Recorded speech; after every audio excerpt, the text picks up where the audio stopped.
Bonjour à tous, je suis Cryptolyse et on va voir ce soir la crypto ENJ, pour Engine.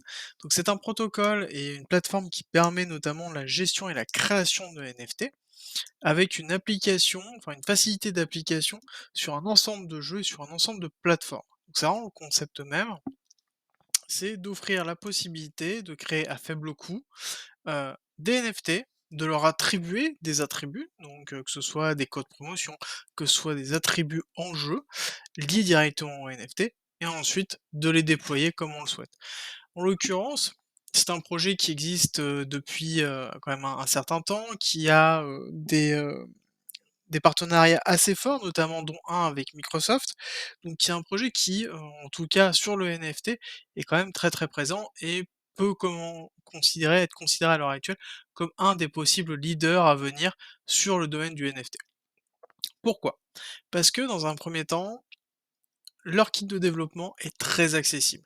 C'est-à-dire qu'à l'heure actuelle, ils permettent de développer en C#, en C++ et si je ne dis pas de bêtises, en Java. Donc tout ça, c'est des langages qu'on retrouve généralement dans, des jeux. Donc ça veut dire qu'on est capable d'intégrer directement le NFT in-game ou sur une plateforme web très facilement. L'autre partie, c'est qu'ils ont toute une partie business ici, qui permet justement aux entreprises de créer des NFT propres avec des attributs, particuliers. Comme par exemple, j'ai parlé tout à l'heure de code promotion, c'est exactement ça. Donc ça sous-entend qu'on est capable de créer des NFT avec des attributs qui peuvent être utilisés pour les sociétés dans, leur marketing de tous les jours ou leur utilisation de tous les jours. Ça, c'est très fort parce qu'en l'occurrence, on va arriver sur une démocratisation des NFT à l'heure actuelle. Ça reste encore un petit peu spéculatif, on sait, enfin voilà, à part ceux qui sont déjà un petit peu dans le monde de la crypto, mais les NFT, on en voit très, très loin. On sait juste que, il y en a certains qui valent une fortune, mais on sait pas pourquoi ni comment. Alors que là, on arrive vraiment dans du concret. C'est un peu l'explication que je vous avais fait comme d'habitude.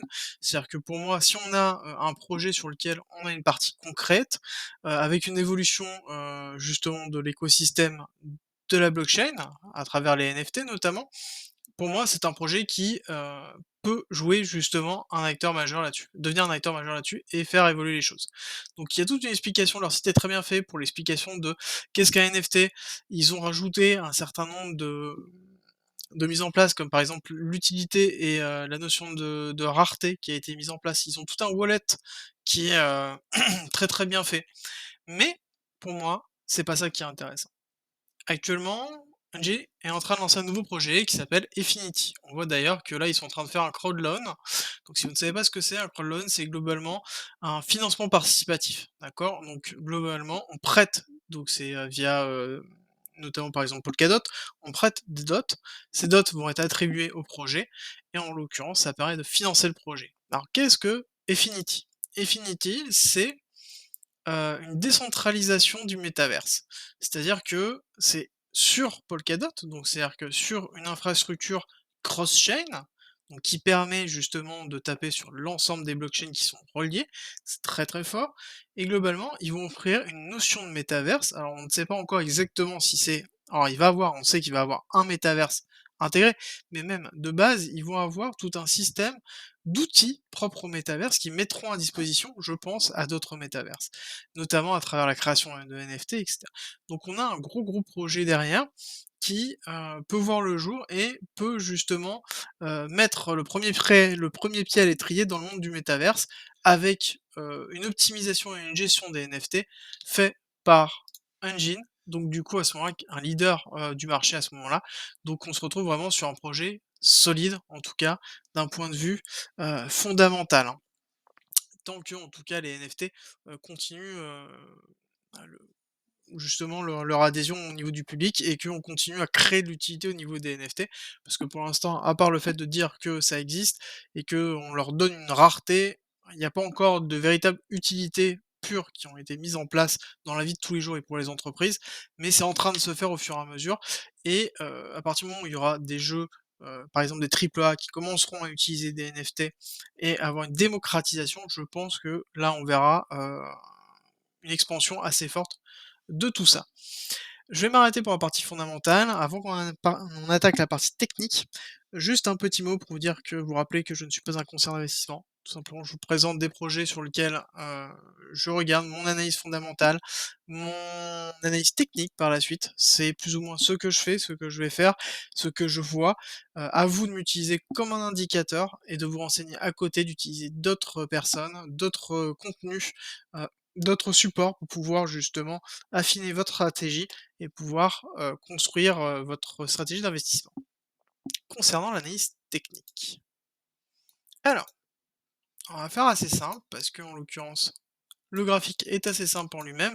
On a eu toute une période courant, 2020, d'accumulation et voilà, le prix a tout simplement stagné, donc c'est vraiment une zone de neutralité qui s'est mis en place. On a eu un pump qui s'est fait en 2021 avec une redescente habituelle en mai 2021, hein, classique. Ça, on le retrouve de toute façon, dans tous les cas, quasiment sur toutes les cryptos qui sont lancées avant mai 2021. Et on a un BC, un R, un ST. On note quand même qu'on avait déjà une mise en place d'une distribution, enfin d'une réaccumulation, pardon, déjà en amont, d'accord? Et ensuite, on a eu la chute pour la mise en place d'un saut. On a eu une accumulation sur le saut et on a pump et en l'occurrence, on est en train de faire lutter, d'accord? À savoir que on est possiblement sur une réaccumulation étant donné que le ST a pris le BC. Ça sous-entend que derrière, on va faire un UTAD et partir possiblement avec donc peut-être un petit retracement, mais partir sur une hausse derrière. Et ce qui est logique avec l'ensemble des projets qui sont en cours sur le fondamental. Voilà, là on a une cohérence entre technique et fondamental où on se dit OK, je sais que à terme, on va arriver sur quelque chose qui va pousser. En tout cas, il y a tous les éléments qui concordent là-dessus. Donc si rien ne change, en l'occurrence, on peut supposer qu'on va avoir une poussée, de l'actif. Alors, concernant l'analyse en elle-même, donc là, on est dans une réaccumulation, on a terminé l'UT, on est en train de retracer pour aller notamment, consolider et préparer l'UTAD. Si on regarde en termes de retracement, j'ai fait un Fibonacci ici sur la poussée du saut à l'UT. On voit que, mis à part cette mèche-là, on est quand même bien posé sur le 618. Bon, il est évident que cette mèche, on va aller la prendre et si on la prend, il y a un order block qui se trouve juste ici, d'accord? Là, en l'occurrence, ça peut être potentiellement une première zone d'entrée en spot. On va en discuter après parce qu'il y en a 2 autres sur lesquelles je veux vous montrer, parce qu'il y a des choses qui sont assez intéressantes. Alors, la première, c'est cette zone-là, d'accord? Là, il y a une zone de liquidité très, très, très forte, d'accord? Donc c'est-à-dire au niveau des, 0,8, on va dire en dessous de 1, il y a une zone de liquidité très, très forte. Donc il est possible qu'à un moment donné, alors, du coup plutôt rapidement que plutôt dans un fort lointain, si on y va, qu'on se retrouve avec un prix qui va faire une mèche à cet endroit-là. Voilà. Donc en l'occurrence, qui va aller chercher cette zone-là et possiblement un petit peu au-dessus. Voilà. Donc c'est-à-dire du 1,2 à au 0,7 on va dire. Tout simplement parce qu'on a beaucoup, beaucoup de liquidités qui sont restées stackées sur cette accumulation au niveau du saut. D'accord? Donc il est possible que, pas forcément tout de suite, mais on aille mécher dans cette zone-là. Personnellement, j'ai laissé des ordres qui traînent là, pour essayer de récupérer un petit peu de NJ si jamais, ça passe en fait là-dessus. J'ai fait un petit peu de DCA, un petit peu d'ordre qui reste en stand-by pour pouvoir récupérer si jamais j'ai des choses qui, une mèche qui vient me chercher cette zone-là. D'accord? Alors, d'un point de vue plus technique, pur et dur, parce que là, c'est une vue graphique par rapport à la totalité des liquidités, des orders qu'on peut avoir encore en attente, donc on a beaucoup de choses là. Mais d'un point de vue purement technique, là, on se retrouve quand même sur une correction qui est à 618, avec possibilité d'aller à 786. On a un order block là, on a une liquidité là. Donc, en effet, je pense qu'on va aller checker la liquidité ici. On est sur une zone de descente, donc on descend tout doucement, donc on va aller chercher, je pense, cette liquidité-là, et voir est-ce qu'on a un rebond suite à cette liquidité à travers une mise en place d'une accumulation, ou est-ce que on va aller tout simplement descendre un petit peu plus bas pour aller chercher l'order block. C'est-à-dire que est-ce qu'on descend ici, hop, on check là, on met en place une accumulation, quick, on fait un STB, on part, ou on fait un spring, et on part. Voilà. Ça peut être une possibilité. Là, on a quand même je verrais bien en fait le spring qui va taper sur le l'order block, ça me paraîtrait pas mal pour pouvoir, avancer. Pour aller un petit peu plus loin, je nous ai noté un certain nombre de choses. On va passer en une heure pour que ce soit plus simple à montrer. Hop. Donc, on a ici une possible mise en place d'accumulation, d'accord? Avec un SC en bas. Là, on a un AR. Et là, on est en train de travailler le ST. D'accord? Donc, là, pour moi, on est sur une potentielle accumulation. Alors, faut attendre la validation ici du ST, hein. Une fois qu'on aura fait un beau ST, on pourra se poser la question de la validation de cette accumulation. Mais en l'occurrence, on sait que là, on a un point sur lequel on va retourner. On va au moins aller checker cette zone-là. Et c'est pareil, si on fait suite au ST un nouvel AR, on ira checker cette zone-là, voire prendre la liquidité donc de ce point-là, pour pouvoir ensuite faire un STB ou une descente. D'ailleurs, je vais peut-être le noter, comme ça on se le retrouvera. Donc on a dit que c'était un BC, un SC, pardon, excusez-moi, un AR. Et là, on attend le ST quelque part par là. Et potentiellement un STB ici. Hop. Savoir qu'on peut avoir un deuxième AR qui va traîner quelque part par là, qui va soit prendre la liquidité ou non de ça. Bon là, de toute façon, dans tous les cas, on voit qu'on a quand même une schématique, une structure euh, baissière, donc ça veut dire qu'on va vraiment aller chercher le SC, et il est à déterminer est-ce qu'on va aller chercher un petit peu plus bas.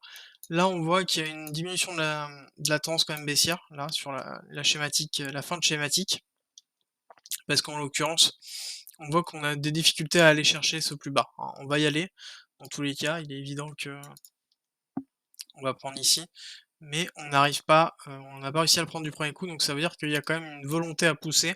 Et si on regarde, là, ben, ça c'est ce que je m'étais calculé pour valider en fait le retracement, c'était une zone sur laquelle je suis rentré. On est bien rentré dans la zone d'intérêt, et on a méché, on est parti en bas. En l'occurrence, je m'attendais à ce qu'on casse ce niveau-là, on n'a toujours pas cassé, donc bon, je suis en attente. Mais là, en l'occurrence, c'est une schématique assez classique de mise en place pour pouvoir rentrer sur une continuité de tendance. Concernant les liquidités en attente, on a un point qui est très important qui se trouve ici. Tout simplement parce que on a deux gros order blocks ici avant la descente. Et on a deux mèches qui ont formé une très belle liquidité. D'accord? Donc là, on sait qu'on va avoir une très belle réaction qui va se placer ici. D'accord? Alors, concernant The Big Plan, c'est-à-dire une fois que on s'est validé cette partie-là, on sait qu'ici on a une zone qu'on va être en stand-by. On peut même dire que on peut faire un petit peu de DCA si jamais on veut vraiment rentrer un peu en amont et qu'on veut stocker dans cette zone ici. En l'occurrence, moi j'en ferai, mais très légèrement, juste histoire d'avoir au moins un petit peu, parce qu'on pourrait très bien avoir une réaction ici et aller pump, sans forcément aller chercher tout de suite cette zone-là. Mais en l'occurrence, si on va pas la chercher là, ça sous-entend qu'on n'ira pas les chercher plus tard. Donc pour moi, là, je laisse quand même des ordres, parce que si jamais on a juste une mèche qui passe, je veux pas louper l'opportunité pour aller récupérer ici.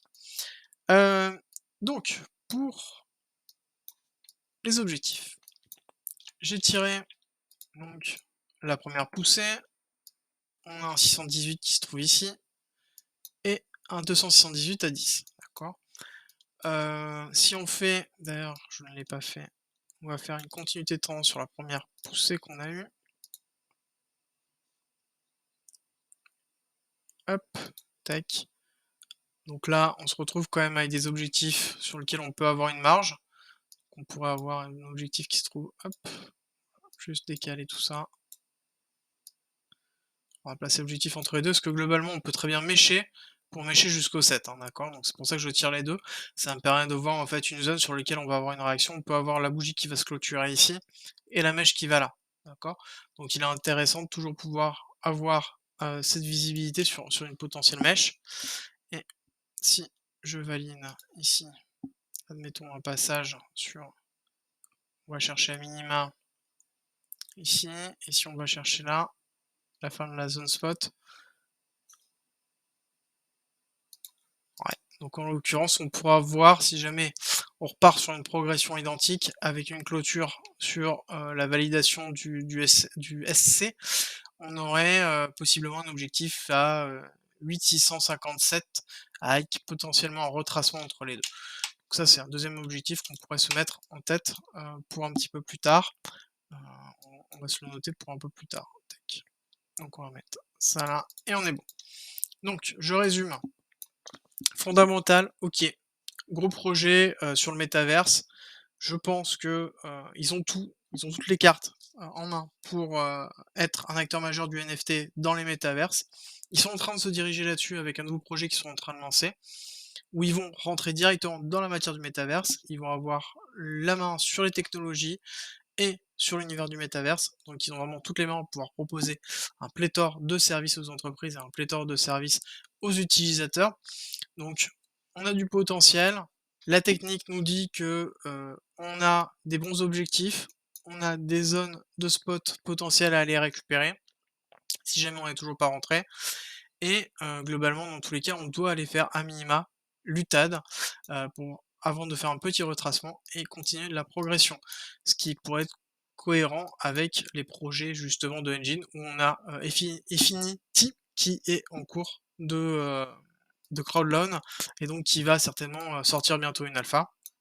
Quand ils sortiront l'alpha, je pense qu'on verra une poussée, là-dessus et à suivre d'ailleurs si jamais ce projet-là se concrétise totalement, si on n'a pas justement une ICO sur lequel on peut rentrer aussi, en amont si jamais ils ont heu, une propre monnaie. Bon après il serait idéal s'ils pouvaient, utiliser, leur monnaie interne directement, ce serait parfait pour nous, en l'occurrence. J'espère que cette analyse vous a plu. Il nous reste plus qu'à faire pour aujourd'hui l'analyse quotidienne du BTC et de l'ETH. Donc c'est toujours journalier, on prend 10 minutes à 15 minutes pour analyser le BTC et l'ETH, pour essayer de trouver des zones de scalp et évaluer l'évolution du prix sur les deux actifs. Donc ne loupez pas justement ce rendez-vous journalier. Et si jamais vous avez aimé, abonnez-vous si ce n'est pas déjà fait.